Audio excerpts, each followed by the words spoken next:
வணக்கம்.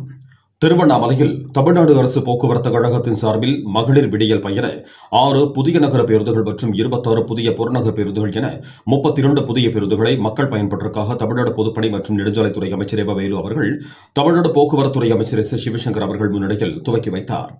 இந்நிகழ்ச்சியில் மாவட்ட ஆட்சித்தலைவர் பாஸ்கர பாண்டியன், நாடாளுமன்ற உறுப்பினர்கள் CN அண்ணாதுரை, MS தரணிவேந்தன், மாநில தடகள சங்க துணைத் தலைவர் கம்பன், சட்டமன்ற உறுப்பினர்கள் கிரி, அம்பேத்குமார், சரவணன், ஜோதி மற்றும் அரசு போக்குவரத்து கழக விழுப்புரம் கோட்ட நிர்வாக இயக்குநர், அரசு அலுவலர்கள் உள்ளிட்ட அக்கட்சி நிர்வாகிகள் மற்றும் தொழிலாளர் முன்னேற்ற சங்க பொதுச் செயலாளர் சவுந்தரராஜன் மற்றும் பொதுமக்கள் திரளானோர் கலந்து கொண்டனர்.